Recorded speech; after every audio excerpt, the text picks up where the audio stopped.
بسم اللہ الرحمن الرحیم۔ جنت کے پتے قسط نمبر 41۔ 40 قسطیں اس ناول کی ہو چکی ہے، اور ابھی تک آپ نے یہ دیکھا کہ جہان جو ہے وہ انڈیا کی قید سے تو بھاگ کے آ گیا، اس کے بعد سے وہ حیا کے ارد گرد گھوم رہا ہے۔ وہ حیا کو جاننا چاہ رہے، اس کو جو لگ رہا تھا کہ سب اس کو بھول گئے تو وہ غلط تھا، سب واقعی بھول چکے تھے، لیکن حیا کو وہ ابھی بھی یاد تھا، اور حیا کے لیے سب کچھ وہی تھا۔ اب اس کے آگے دیکھتے ہیں۔ داور کی بارات کے روز اس کا قطعاً ارادہ نہ تھا کہ وہ آج بھی حیا کے لیے ادھر جائے گا۔ آج ویسے بھی اسے اپنے بہت کام تھے، سیکنڈ سیکرٹری تک رسائی وہ ابھی تک حاصل نہیں کر سکتا تھا، مگر وہ جانتا تھا کہ یہ کام وقت طلب ہوتے ہیں۔ صبر، انتظار اور خاموشی، یہ 3 چیزیں اس نے اپنی جاسوسی مہمات کے دوران سیکھی تھیں۔ آج بھی اس کا کام نہیں ہو سکا تھا، اور وہ واپس گھر جا رہا تھا، مگر صرف آخری منٹ میں اسے یوں ہی سرسری سا سلیمان ماموں کے گھر کا جائزہ لینے کا سوچا۔ معلوم نہیں وہ بار بار وہاں کیوں جاتا تھا۔ جب وہ ان کی گلی کے دہانے پہ پہنچا تو اس نے زن سے اپنے سامنے گزرتی گاڑی میں حیا کو دیکھا۔ وہ بے اختیار چونکا تھا۔ اس گاڑی میں اسے وہی کل والی فیملی نظر آئی تھی، اور وہی بے باک نگاہوں والا فضول انسان گاڑی چلا رہا تھا۔ آخر وہ ان کے ساتھ کیوں جا رہی تھی؟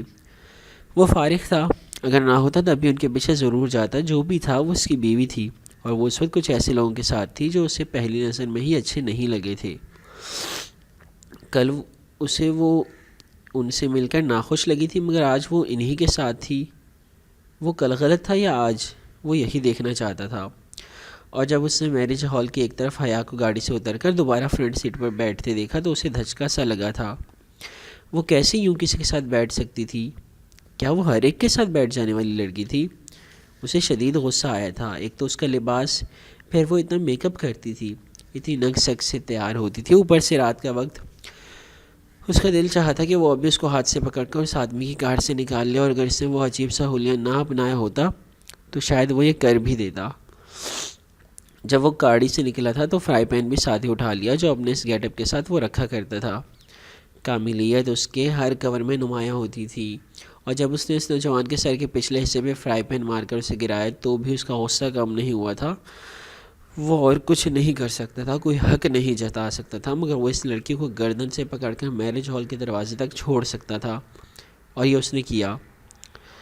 اپنے لباس کا وہ گھٹیا سے رنگ کا دوپٹہ بھی اس پہ اچھال دیا، مگر جب جانے لگا تو ایک دفعہ بہت سلگتی نگاہوں سے اسے دیکھتے ہوئے اگر وہ بولا تو صرف ایک لفظ جو اس کی زبان پہ آیا تھا: بے حیا۔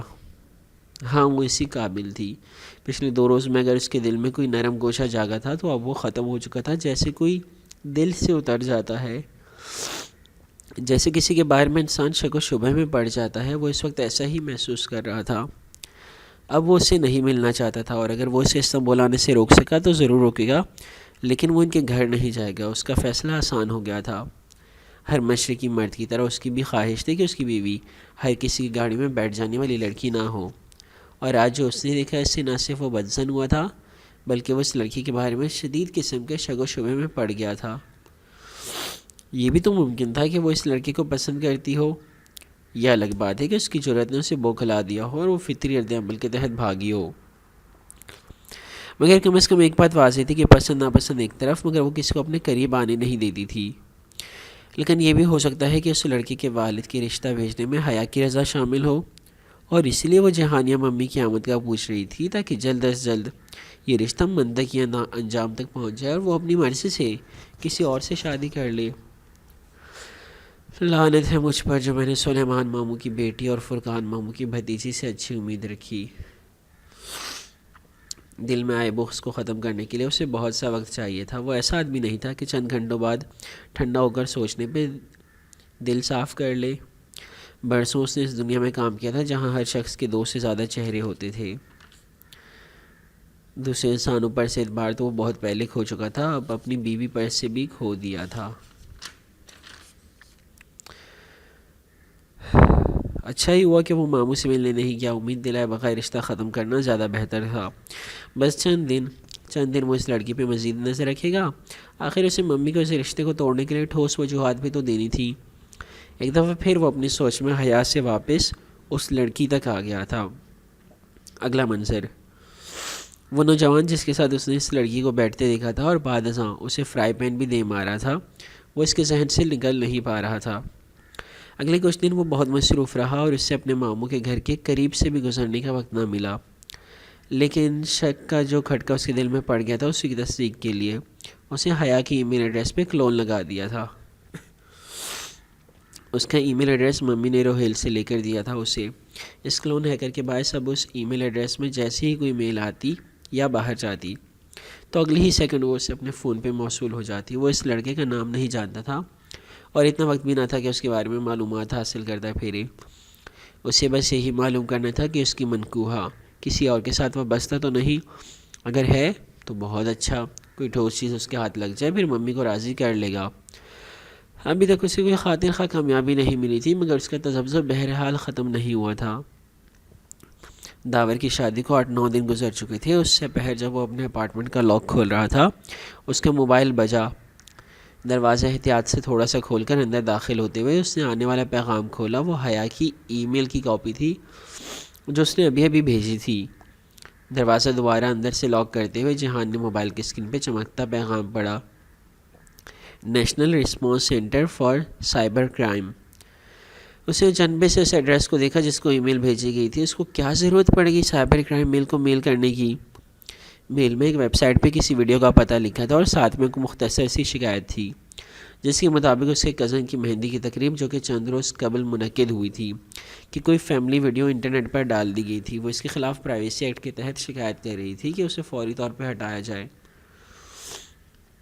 جہان نے ویڈیو کے پتے کو چھوا مگر بہت بھاری ہونے یا نیٹ کی رفتار کم ہونے کے باعث کھل نہ سکی۔ خیر ویڈیو بعد میں دیکھ لے گا، ابھی اسے اس کی مدد کرنی چاہیے۔ یہ تو طے تھا کہ جس سائبر کرائم سیل سے اس نے رجوع کیا تھا وہ ایک غیر فوجی ایجنسی کا سیل تھا اور وہ میل کا جواب 3-4 دن بعد ہی دیا کرتے تھے اور ان کا طریقہ کار ذرا پیچیدہ تھا۔ پہلے وہ شکایتی فارم بھیجتے جو ایف آئی آر کے مترادف ہوتا اور پھر ایک دفعہ بیان لینے کے لیے ایجنسی کے تھانے ضرور بلایا کرتے۔ اب یہ خاندانی لڑکے کدھر تھانے کا چہرے کا چکر کاٹتی پھریں گی، اس لیے اسے کچھ کرنا چاہیے۔ اس سے لاکھ گلے شکووں کے باوجود وہ اس کی مدد کرنا چاہتا تھا۔ ممی سے اس نے حیا کا موبائل نمبر بھی ای میل ایڈریس کے ساتھ لیا تھا۔ یہ بتاتا چلوں کہ ممی سے حیا کا کوئی خاص رابطہ تو نہ تھا، بس ایک دفعہ فاطمہ مامی نے حیا کے موبائل سے کال کیا تھا تو نمبر آ گیا تھا۔ اس نے چند لمحے سوچا اور پھر اپنے لینڈ لائن سے اس کا نمبر ڈائل کیا۔ یہ سرکاری فون تھا، اس کا نمبر کسی کی CLI پہ نہیں آتا تھا، صرف پرائیویٹ نمبر لکھا آتا تھا۔ آواز بدلنا کبھی بھی اس کے لیے مسئلہ نہیں رہا تھا۔ ان کو اس چیز کی بہت اچھی تربیت دی جاتی تھی، مگر صرف آواز بدلنے میں غلطی کا یا پکڑے جانے کا احتمال کافی زیادہ تھا، اس لیے اس نے وائس چینجنگ اپلیکیشن بھی آن کر دی۔ یہ خود کار نظام اس کے لبوں سے نکلے ہر لفظ کو سیکنڈ کے 10ویں حصے بعد حیا کے سماعت تک ایک مختلف مردانہ آواز میں پہنچاتا تھا۔ جب وہ اس سے مخاطب ہوا تو اس کی آواز دھیمی تھی، خوبصورت مگر مدھم سا گمبھیر پن لیے۔ صوفے پہ نیم دراز ہوئے وہ بہت اطمینان سے ایسی باتیں کر رہا تھا جو اس لڑکی کو چونکانے کے لیے کافی تھیں۔ ویڈیو ہٹانے کا وعدہ لے کر اس نے وہی بات کہی جو سائبر کرائم والے بھی لازماً کہتے، ہمارے آفس آ کر باقاعدہ رپورٹ کریں۔ اس بات پہ وہ باقاعدہ سٹ پٹا گئے اور پھر جلدی سے فون بند کر دیا۔ جہان نے قدرے چنبے سے ریسیور کو دیکھا، وہ اتنی گھبرائی ہوئی کیوں لگ رہی تھی؟ شاید مسئلہ سنگین تھا، اسے وہ ویڈیو دیکھ لینی چاہیے۔ قریباً 10 منٹ بعد وہ اپنے لیپ ٹاپ پہ اس ویڈیو کو کھول رہا تھا۔ جیسے ہی صفحہ لوڈ ہوا اور اوپر ویڈیو کا نام چمکایا وہ ایک دم چونک کر سیدھا ہوا۔ جیسے جیسے ویڈیو چلتی جا رہی تھی اس کے چہرے کے تاثرات سخت ہوتے گئے، پیشانی کی رگیں تن گئیں اور آنکھوں میں شدید غصہ در آیا۔ یہ تھا اس کے ماموں کا عزت دار خاندان، فرقان ماموں اور سلیمان ماموں کی عزت و عصمت والی بیٹیاں۔ وہ مکمل طور پر زنانہ فنکشن نہیں تھا، اسے پیچھے پس منظر میں ویٹرز اور DJ بھی نظر آ رہے تھے۔ وہ بھی تو مرد تھے، ان سے کوئی پردہ نہیں، کوئی شرم، کوئی لحاظ نہیں۔ کیسے لوگ تھے یہ؟ کیا ہو گیا تھا پاکستان کو؟ دکھ، طیش، استعجاب۔ ایک دم وہ بہت اپسیٹ ہو گیا تھا۔ بے حد غصے سے اس نے لیپ ٹاپ بند کیا اور اٹھ کر کمرے میں بے چینی سے ٹہلنے لگا۔ جیل میں گزرے وہ 1 ماہ 10 دن اس کے اندر بہت تلخی بھر گئے تھے اور گو کہ وہ اس تلخی کو دبا گیا تھا مگر ختم نہیں کر پایا تھا۔ دبانے اور ختم کرنے میں خلیج بھر فرق ہوتا ہے۔ اسے اتنا غصہ تو اس لڑکی کو اس گاڑی میں بیٹھتے دیکھ کر بھی نہیں آیا تھا جتنا اس واہیات ویڈیو کو دیکھ کر آ رہا تھا۔ یہ لڑکی اس جیسے آدمی کے ساتھ تو کبھی خوش نہیں رہ سکتی تھی، یہ بات تو طے تھی۔ وہ یہ نہیں سوچ رہا تھا کہ وہ بہت باکردار اور اچھا تھا، بس وہ دونوں دو مختلف طریقوں سے پروان چڑھنے والے دو مختلف انسان تھے، دریا کے دو کنارے۔ اور اب تو وہ ممی کی خوشی کے لیے بھی اس کے ساتھ باقاعدہ شادی نہیں کرنا چاہتا تھا۔ اسے پچھتاوا ہوا کہ اس نے میجر احمد یعنی اپنا نام فون پہ کیوں بتایا۔ بہرحال اس غلطی کو وہ کور کر لے گا، وہ اسے نہیں معلوم ہونے دے گا کہ وہی میجر احمد ہے۔ یہ بات کی بات تھی۔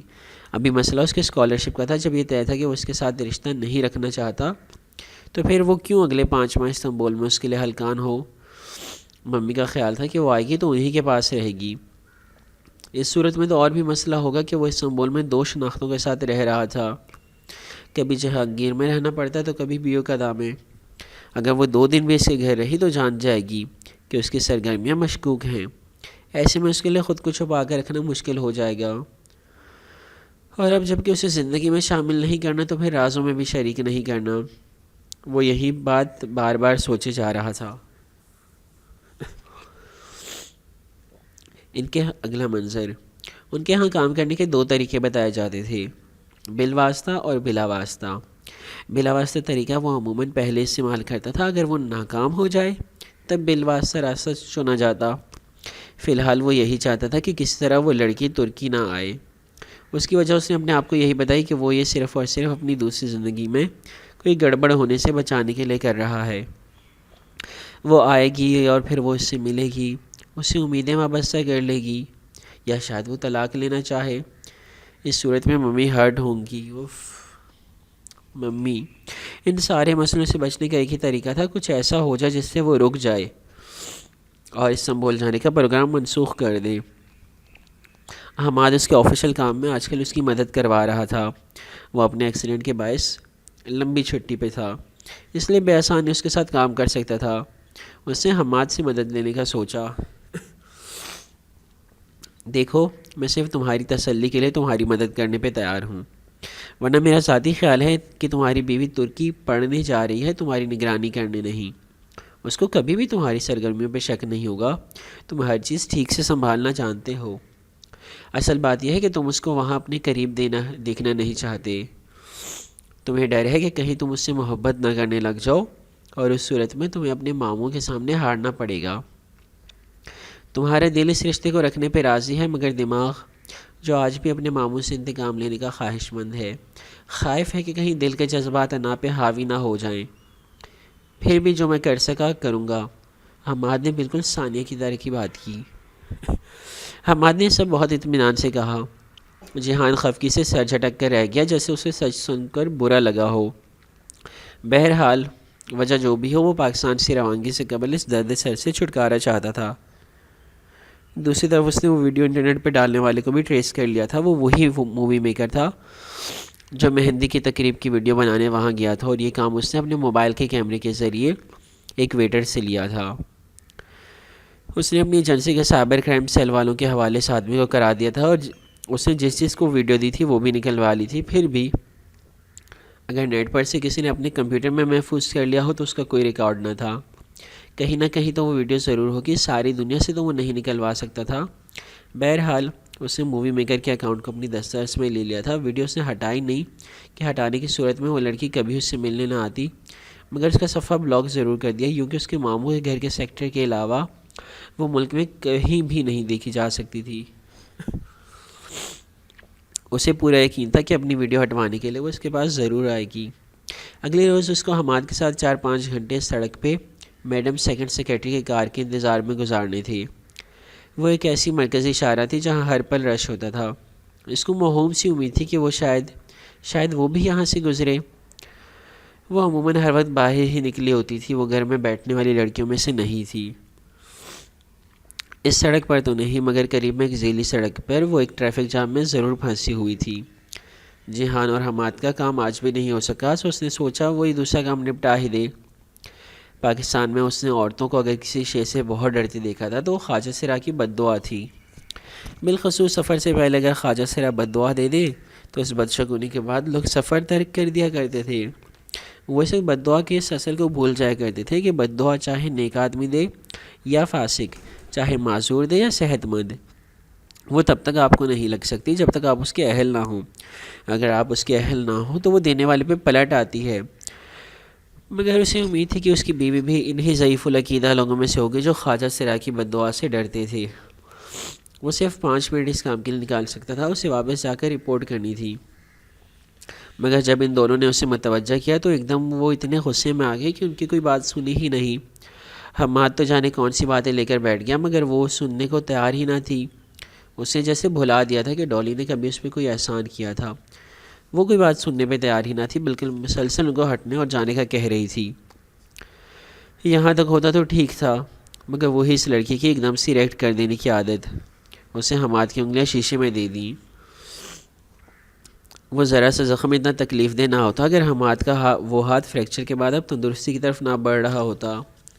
ایسے میں اس کی وجہ سے وہ ہاتھ شدید زخمی ہوا، اسے شدید غصہ آیا تھا۔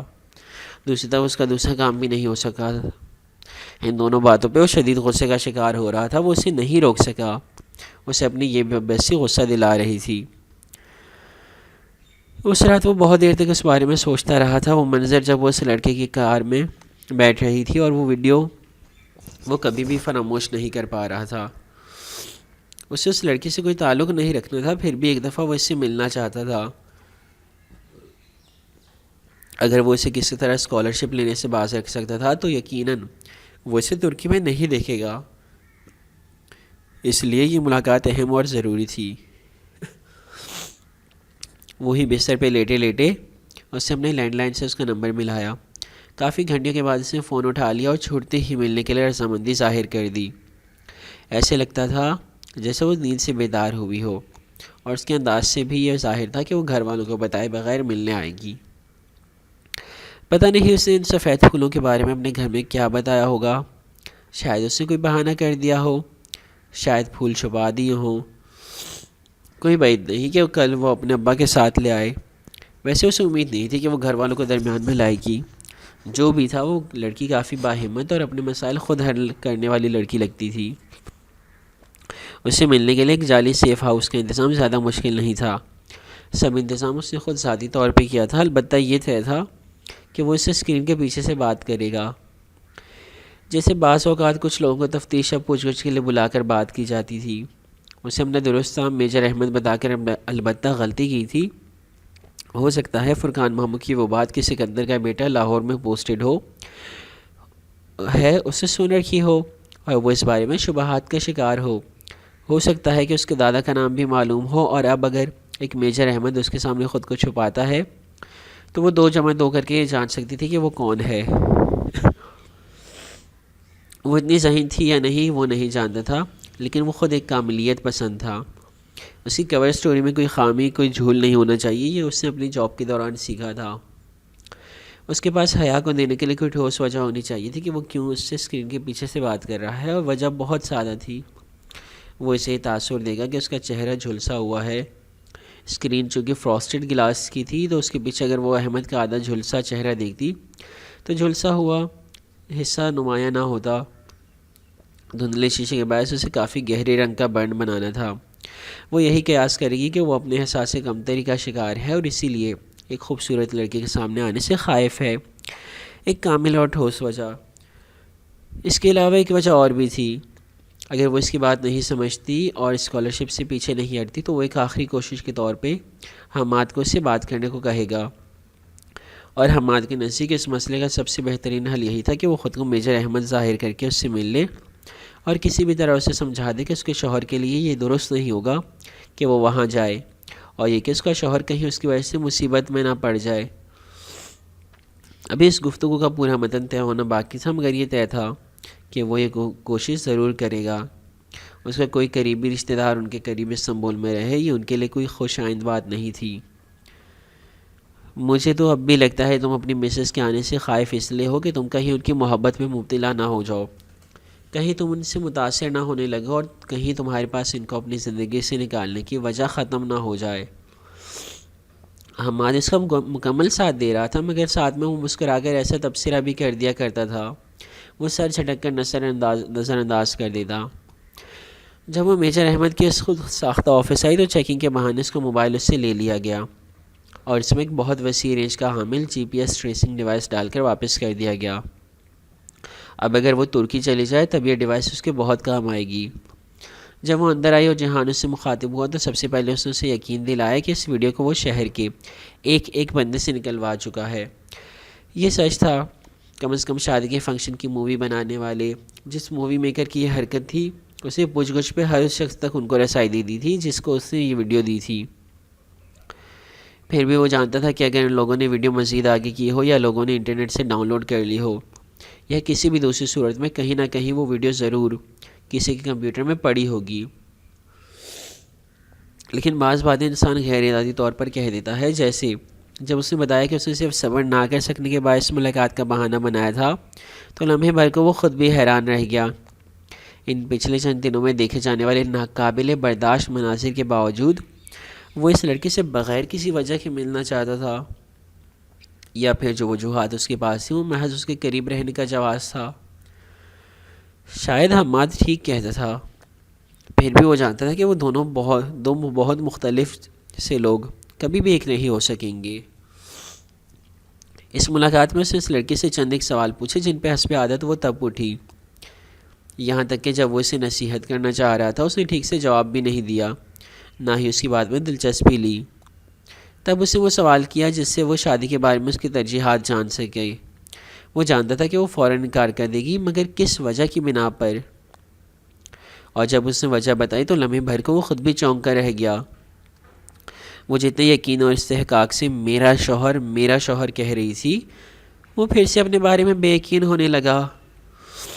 نہ چاہتے ہوئے بھی اس نے فرقان ماموں کے وہ الفاظ دہرائے جو انہوں نے ممی، ابا اور اس کی پاکستان واپسی کے بارے میں کہے تھے۔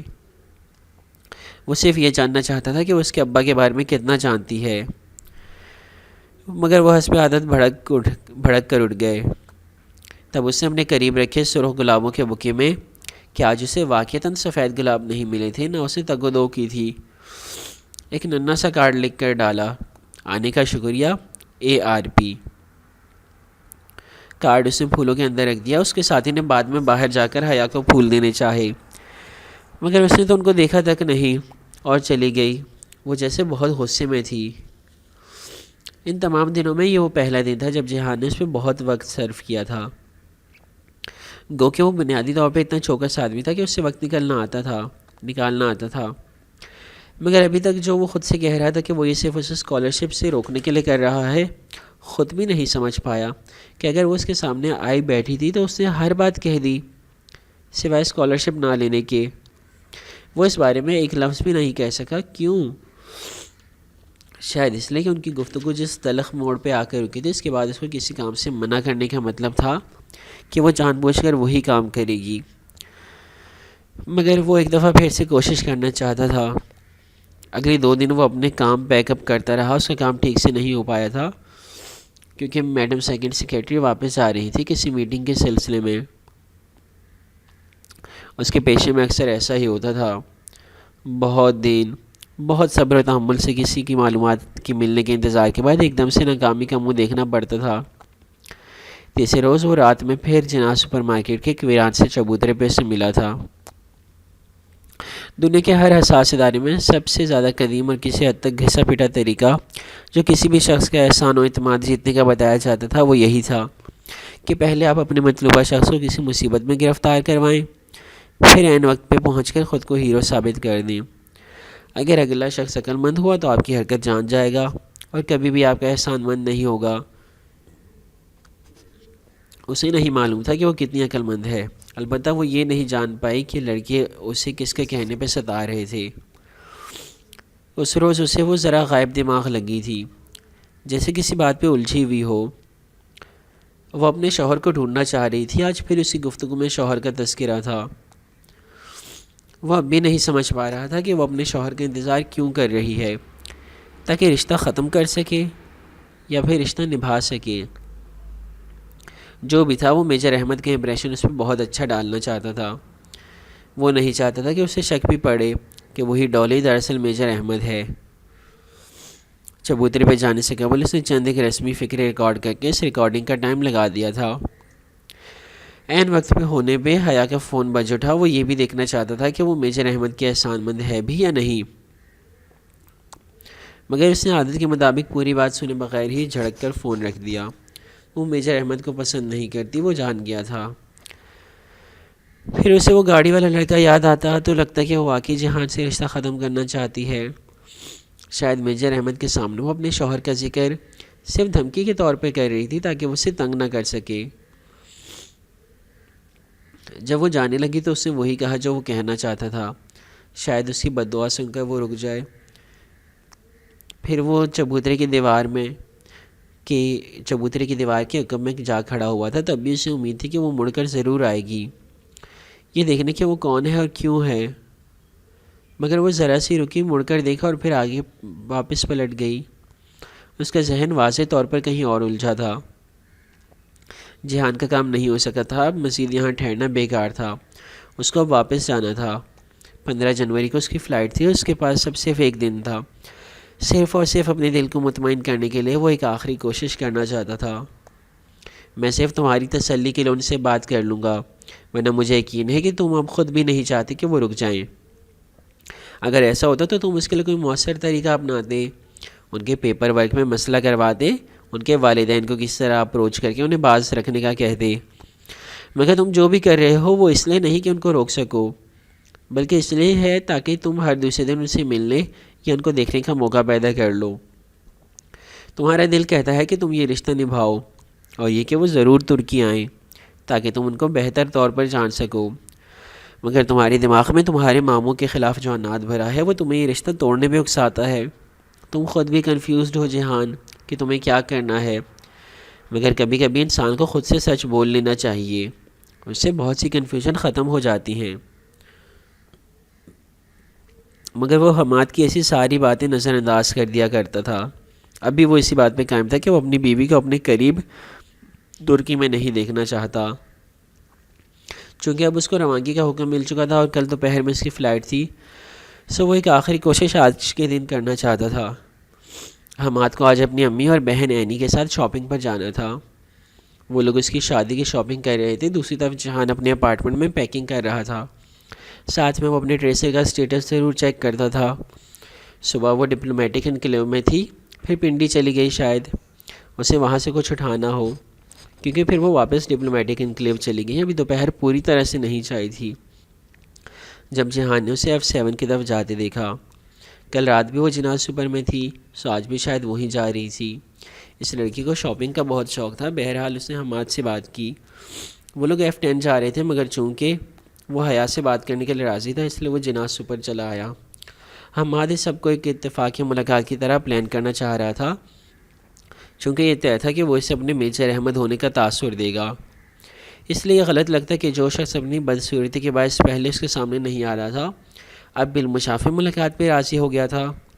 اپنی جاب میں وہ اکثر ایسے اتفاقی مواقع پیدا کرتے رہتے تھے۔ ان کے نزدیک وہ لوگ احمق تھے جو موقع ملنے کا انتظار کیا کرتے تھے، مواقع ڈھونڈے نہیں پیدا کیے جاتے ہیں۔ اب ایک بہت معصوم سے اتفاق میں وہ ایک ہی دکان میں سے ٹکرا جاتا۔ وہ یقیناً اس کا آدھا جلسہ چہرہ دیکھ کر چونکتی۔ اسی پر اینی اسے احمد بھائی کہہ کر پکارتی۔ اینی کو وہ پہلے ہی سمجھا چکا تھا کہ آج وہ اسے مارکیٹ میں احمد بھائی کہہ کر پکارے گی، کیونکہ وہ کسی کو یہ تاثر نہیں دینا چاہتا کہ اس کا نام حماد نہیں احمد ہے۔ اینی اپنے بھائی کی ان مشکوک حرکتوں کی عادی تھی۔ وہ شانے اچکا کر راضی ہو گئی۔ جو بھی تھا، اپنے بھائی کی مدد کر کے اسے ہمیشہ خوشی ہوتی تھی۔ میں فیملی کے ساتھ مارکیٹ میں ہوں، لیکن مجھے نہیں معلوم کہ وہ کس شاپ میں جائیں گے۔ حماد نے وہیں سے اسے فون کیا تھا۔ وہ اس وقت اپنا بیگ پیک کر رہا تھا۔ وہ جو سعید بینک پلازا ہے نا، وہ جو سعید بک بینک والا پلازا ہے، اس میں جہاں ایک خالی چبوترا سا بنا ہے۔ ہاں، مگر پھر کوئی بک فیئر لگا ہوا ہے، وہ خالی نہیں ہے۔ اس کے آس پاس کوئی کپڑوں یا جوتوں کی ایسی شاپ ہے جس پہ سیل لگی ہو۔ وہ سوچ سوچ کر بول رہا تھا۔ اس نے اتنے دنوں میں ایک چیز کا اندازہ کر لیا تھا کہ وہ لڑکی کپڑوں جوتوں کی بہت شوقین تھی۔ ہاں، آگے ایک جگہ سیل لگی ہوئی ہے، تم وہاں جاؤ، وہ ادھر ضرور آئے گی، وہ بہت وثوق سے بولا تھا۔ وہ کپڑے تہہ کرتے ہوئے پھر اسی نہج پہ سوچنے لگا، کیا وہ واقعی چاہتا تھا کہ وہ نہ جائے، یا پھر بس اس کی ہر پل خبر رکھنے کا بہانہ ڈھونڈ رہا تھا۔ جہان تم کنفیوزڈ ہو. اب کہ حماد کے بجائے اس نے خود کو سرزنش کی. پورا گھنٹہ بھی نہیں گزرا تھا جب حماد کا دوبارہ فون آیا. وہ لیپ ٹاپ سامنے رکھے کچھ ٹائپ کر رہا تھا. حماد کا نمبر فون پہ دیکھ کر ایک دم اس کا دل بہت اداس ہوا. یقیناً حماد نے اس سے بات کر لی ہوگی اور اب وہ ترکی نہیں آ رہی ہوگی. اسے کال موصول کی. اچھی بےعزتی کروائی ہے آج تم نے میری. حماد ایک دم شروع ہوا اور بولتا چلا گیا. جہان سیدھا ہوا بیٹھا. وہ سا غصے میں اس کو ملامت کیا جا رہا تھا. میرے بھائی ہوا کیا ہے؟ بھابھی نے مجھے پہچان لیا. انہوں نے پوری شاپ میں سب کے سامنے اعلانیہ بتایا کہ میں پنکی بنا سڑک پہ گداگری کر رہا تھا. لعنت ہے مجھ پہ اور لعنت ہے اس دن پہ جب میں نے تمہاری مدد کرنے کا سوچا. اس نے کیسے پہچانا؟ جب اس کے منہ پہ سلش گرا تھا تب بھی اسے جھٹکا لگا تھا اور اب بھی ایسے ہی جھٹکا لگا تھا. میرے ہاتھ پہ جو نشان ہے اور انگلیوں پہ جو انہوں نے اس دن زخم دیے تھے انہی سے انہوں نے پہچان لیا. اور میری فیملی کے سامنے تو اچھی خاصی میری بےعزتی کر دی. تو تم نے اس سے بات نہیں کی؟ میں سارے ہنگامے کے بعد کیا بات کرتا؟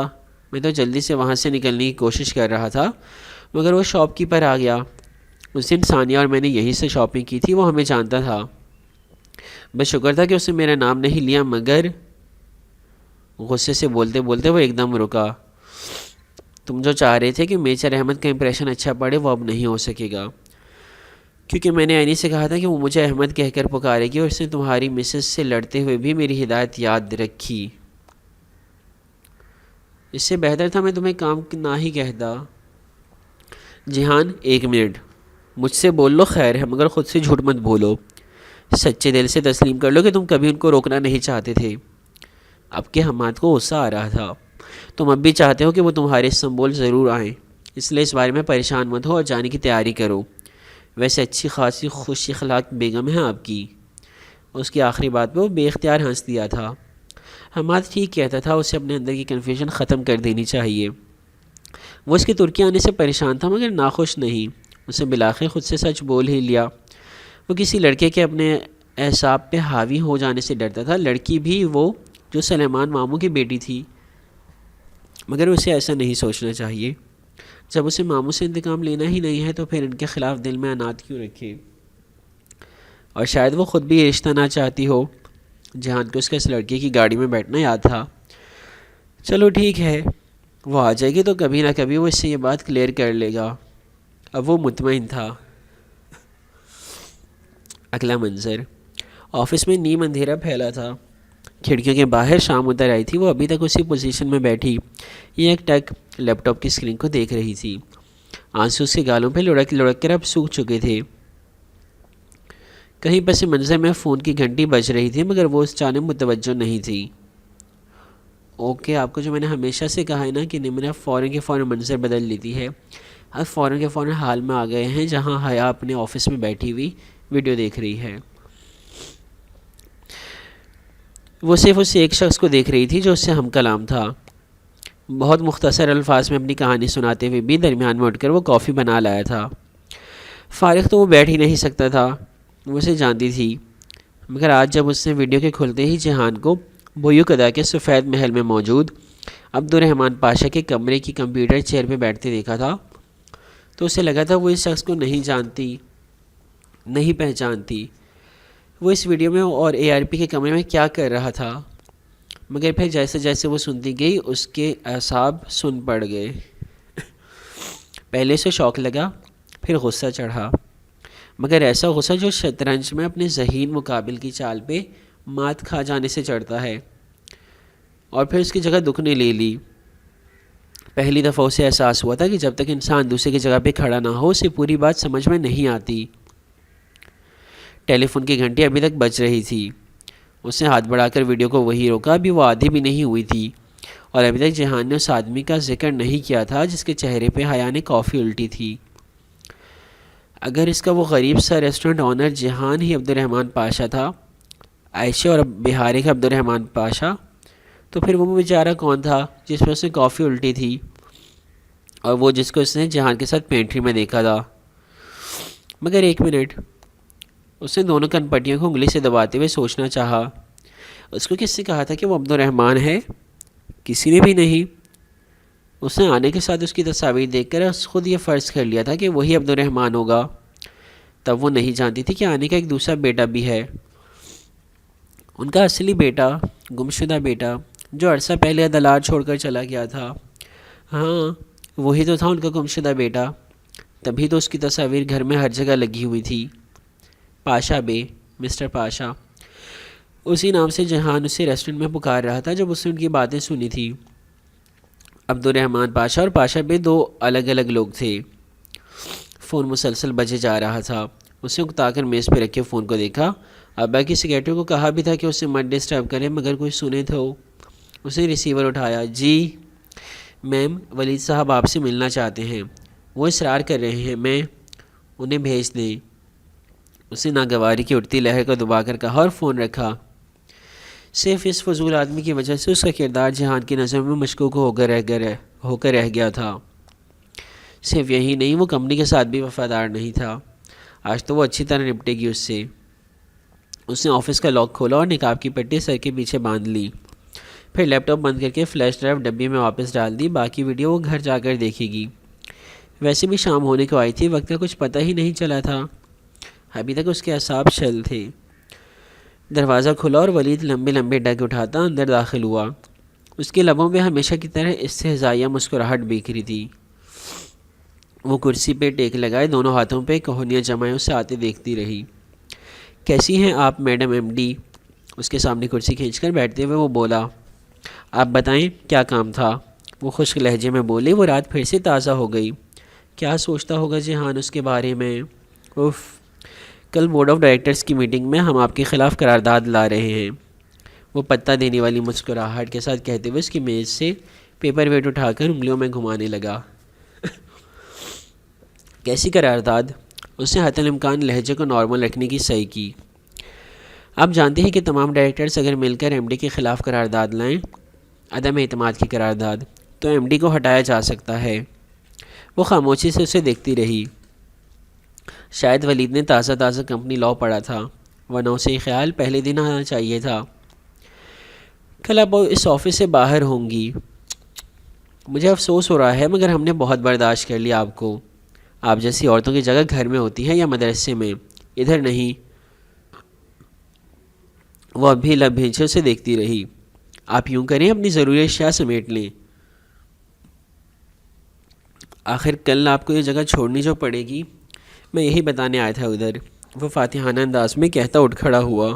بیٹھیں، اس نے انگلی سے ایک دم اتنے تحکم سے اشارہ کیا کہ وہ بے اختیار اگلے ہی پل واپس بیٹھا۔ اب میری بات سنیں۔ حیا دونوں مٹھیاں میز پہ رکھ کے کرسی پہ ذرا آگے ہوئی۔ میں نے منگل والے روز ہیڈ آرکیٹیکٹ اور آپ کی گفتگو ریکارڈ کی تھی، سننا چاہیں گے؟ ولید کے چہرے کے تاثرات ناقابل فہم ہو گئے۔ اسے سوالیہ ابرو اٹھائی۔ کون سی گفتگو؟ انجان بننا آپ کو فائدہ نہیں دے گا۔ میں جانتی ہوں کہ اس ٹریڈ سینٹر کے پروجیکٹ پلان میں آپ کے کہنے پہ آرکیٹیکٹ نے گڑبڑ کی تھی۔ صرف یہی نہیں بلکہ جس کمپنی کو وہ پروجیکٹ مل گیا تھا ان کے مالکان سے آپ کے گہرے روابط ہیں۔ یہ ساری باتیں آپ کی اپنی کہی ہیں، میرے پاس ثبوت ہیں، وہ کہہ رہی تھی۔ ولید کے لب بھیج گئے اور ابرو تن گئے۔ آڈیو کسی چیز کا ثبوت کبھی نہیں ہو سکتی میڈم۔ مجھے کورٹ میں تو کسی کو کچھ نہیں دکھانا، مجھے صرف اپنے ابا کو یہ سب بتانا ہے۔ ویسے بھی وہ اب ٹھیک ہو رہے ہیں، اسی ہفتے دوبارہ جوائن کر لیں گے۔ آج اب گھر جا کر میں ان کو آپ کی اصلیت بتاؤں گی تو وہ اپنی بیٹی کی ہر بات فوراً مان لیں گے۔ ہماری کمپنی لاء کے مطابق اگر ایسا ٹریزن ثابت ہو جائے تو نہ صرف آپ کے شیئرز فریز ہو سکتے ہیں بلکہ ابا کو آپ جانتے ہی ہیں، وہ اپنے ساتھ دغا کرنے والوں کو یوں ہی نہیں چھوڑتے ہیں، سڑک پہ لے آئیں گے وہ آپ کو۔ ولید کا چہرہ سرخ پڑ گیا۔ میں تمہیں جان سے مار دوں گا، وہ غصے سے غرایا تھا۔ میں نے کمپنی کے ساتھ کوئی دغا نہیں کی، اور اگر تم نے اپنے ابا کو کوئی الٹی سیدھی بات بتانے کی کوشش کی تو مجھ سے برا کوئی نہیں ہوگا۔ اس نے مسکرا کر سر اٹھا کر ولید کو دیکھا۔ کسی سے تو وہ بھی ڈرتا تھا۔ میں دیکھ لوں گا تمہیں، ایک شعلہ بار نگاہ اس پہ ڈال کر وہ مڑا اور تیز سے چلتا باہر نکل گیا۔ اس آدمی کو وہ سمجھانے کے لیے اس کے ساتھ بیٹھی تھی، اور اس کی اس ایک حرکت نے اسے جہان کی نظروں میں مشکوک بنا دیا تھا۔ جب جہان اس سے ملے گا تو وہ سب سے پہلے یہی بات کلیئر کرے گی۔ جہان وہ ایک دم چونکی. یہ ویڈیو تو اس نے لاکر سے 1 ماہ قبل نکالی تھی, یہ ساری باتیں تو پرانی ہو گئیں. وہ ابھی کہاں تھا؟ پنکی نے پزل باکس اسے تھماتے ہوئے کہا تھا کہ جب تک وہ اسے کھول پائے گی تب تک وہ شاید اس دنیا میں نہ رہے. نہیں, وہ یوں ہی کہہ رہا ہوگا. اس نے سر جھٹکا. وہ جہان کو ڈھونڈ لے گی, وہ اسے کہیں نہ کہیں ضرور مل جائے گا. اس نے موبائل نکالا. صبح سے وہ سائلنٹ پہ تھا اور اماں کی کئی مس کالز اور میسج آئے پڑے تھے. اس نے میسج کھولا. وہ کہہ رہی تھی کہ انہیں ابا کی گاڑی اور ڈرائیور چاہیے تھے, اس لیے انہوں نے آفس فون کر کے دونوں کو منگوا لیا تھا. ایک اور پیغام نے انہوں نے بتایا کہ وہ ظفر کو اس کی گاڑی کے ساتھ بھیج رہی ہیں, وہ اسے گھر لے آئے گا. بس کار بھیج کر ظفر کو واپس جانے کا کہہ دیتی. ضروری تھا کہ تایا ابا کا ملازم بھی ادھار لینے کا احسان لیا جائے. اسے خواہ کوفت ہوئی. بہرحال اس نے سر جھٹک کر فون بک میں سے عائشہ کے گھر کا نمبر ڈھونڈ کر ملایا. کوئی جواب نہیں. پھر اس نے حلیمہ آنٹی کا نمبر ملایا. وہ یقیناً ان سے ہوٹل گرینڈ کا نمبر لے سکتی تھی. جہان وہی ہوگا. آلو. وہ اداس مگر باریک سی آواز اسے خوشگوار حیرت کا جھٹکا لگا. بہارے, میں حیا بول رہی ہوں. اوہ حیا, تم کہاں چلی گئی تھی؟ وہ جیسے بہت اداس سی لگ رہی تھی. میں گھر آ گئی تھی مگر مجھے پتہ چلا تھا کہ تم لوگ ملک چھوڑ کر چلے گئے ہو. سب چلے گئے ہیں, میں نہیں گئی. میں اکیلی رہ گئی ہوں. وہ جیسے آنسو پیتے ہوئے کہہ رہی تھی. عائشہ بھی نہیں ہے, آنے بھی نہیں ہے, سب چلے گئے. اب عبد الرحمن وہ کہاں ہے؟ اس کی آواز میں لرزش در آئی تھی. وہ صبح آیا تھا, مجھے اتنا سارا ڈانٹ کر گیا ہے. اس نے کہا وہ جا رہا ہے, اور یہ بھی کہ وہ اب مجھ سے ملنے نہیں آئے گا. کدھر گیا ہے وہ؟ ایک دم بہت سے آنسو اس کی پلکوں پہ آ رکے تھے. مجھے نہیں پتا, مگر وہ جیسے ذرا ٹھہری. اس نے کہا تھا کہ اس نے تمہیں آنے سے کچھ دن پہلے بتا دیا تھا کہ وہ کدھر جائے گا. تمہیں پتہ ہے حیا؟ نہیں. وہ حیران ہوئی. اس نے تو مجھے نہیں بتایا. آنکھیں سے ہاتھ سے رگڑ کر صاف کی. مگر تم فکر مت کرو بہارے, میں اگلے ہفتے ترکی آؤں گی نا. مجھے اپنی کلیئرنس کروانی ہے, تب میں اور تم مل کر اسے ڈھونڈ لیں گے. ہم اسے ڈھونڈ لیں گے. تم میرے آنے تک وہاں ہوگی نا؟ مجھے نہیں پتا, مجھے کچھ نہیں پتا. وہ جیسے ساری زمانے سے خفا ہو رہی تھی. اس نے فون بند کر دیا. کتنی ہی دیر وہ سر ڈیسک پہ رکھ کر آنکھیں بند کیے بیٹھی رہی. اس کا ذہن صرف ایک بات پہ مرکوز تھا. جہان نے اسے جانے سے قبل نہیں بتایا کہ وہ کہاں جا رہا ہے. پھر اس نے بہارے کو ایسا کیوں کہا؟ یہ ویڈیو تو پرانی تھی, جبکہ بہارے نے جانے سے کچھ دن قبل کے الفاظ استعمال کیے. کب بتایا جہان نے اسے؟ جب وہ اپنی چیزیں سمیٹ کر اٹھی تو بھی اس کا ذہن الجھا ہوا تھا. شام ڈھل چکی تھی, سب جا چکے تھے. وہ شاید اکیلی رہ گئی تھی. جب وہ لفٹ میں داخل ہونے لگی تو تایا فرقان بھی ساتھ ہی داخل ہوئے. آپ ابھی تک یہی ہیں؟ وہ ان کو دیکھ کر ذرا حیران ہوئی تھی. کچھ کاغذات لینے آیا تھا. وہ اسی سرد مہر لہجے میں بولے. تناؤ اور برف کی دیوار ابھی تک بیچ میں حائل تھی. اسے پھر سے اماں پہ غصہ آیا کہ کیا ضرورت تھی ظفر کو بلوانے کی. وہ گاڑی چھوڑ کر چلا جاتا, وہ خود ڈرائیو کر کے آ جاتی. ان کا احسان لینا ضروری تھا. اور جہان نے کب بتایا تھا کہ وہ کدھر جا رہے ہیں؟ لفٹ گراؤنڈ فلور پہ رکی تو اس نے پیچھے ہٹ کر تایا کو راستہ دیا. وہ نکل گئے تو وہ سست روی سے الجھی سے چلتی باہر آئی. جہان نے کب بتایا؟ جھولے پہ اس رات, یا ہسپتال میں جب وہ دونوں ابا کے ساتھ تھے, یا بات سنو میری. ولید پتہ نہیں کہاں سے سامنے آیا تھا. حیا بے اختیار ایک قدم پیچھے ہوئی. لابی خالی تھی سوائے شیشے کے دروازے کے ساتھ کھڑے گارڈ کے, جو ان کو ہی دیکھ رہا تھا. کیا ہے؟ اگر تم نے سلیمان انکل سے کچھ کہنے کی کوشش کی تو میں تمہارے ساتھ بہت برا کروں گا. انگلی اٹھا کر چبا چبا کر بولتا وہ اسے تنبیہ کر رہا تھا. حیا نے کفت سے اسے دیکھا. یہ دھمکیاں کسی اور کو دو. میں جا رہی ہوں گھر, اور میں ابا کو سب صاف صاف بتا دوں گی. کر لو جو تم کو کرنا ہے. اپنی ساری فرسٹریشن باہر نکال کر وہ اس کے ایک طرف سے نکل کر آگے بڑھ گئی. ولید کچھ کہے بنا تیز قدموں سے چلتا اس کے دائیں طرف سے گزر کر باہر نکل گیا. وہ گارڈ کو معمول کی ہدایات دینے کے بعد باہر کی سیڑھیاں اترنے لگے. باہر آسمان نیلاہٹ بھری سیاہی سے بھرتا جا رہا تھا. وہ اب بھی جہان کے بارے میں سوچ رہی تھی. اس نے کب بتایا تھا کہ اسے وہ کہاں جا رہا ہے؟ وہ سیڑھیاں اتر کر اب ایک طرف بنے پارکنگ ایریا کی طرف بڑھنے لگی۔ اس کی گاڑی دوسری جانب کھڑی تھی۔ اس تک پہنچنے کے لیے اسے چند قدم اس لمبی چوڑی سی روش پہ چل کر جانا تھا۔ وہ بہت غائب دماغی سے قدم اٹھا رہی تھی۔ اگر جہان کہہ رہا تھا کہ اس نے حیا کو بتایا تھا تو اس نے بتایا ہوگا۔ وہ سیدھی طرح کوئی بھی بات نہیں کہتا تھا، اس کی ہر بات پہیلی ہوتی تھی۔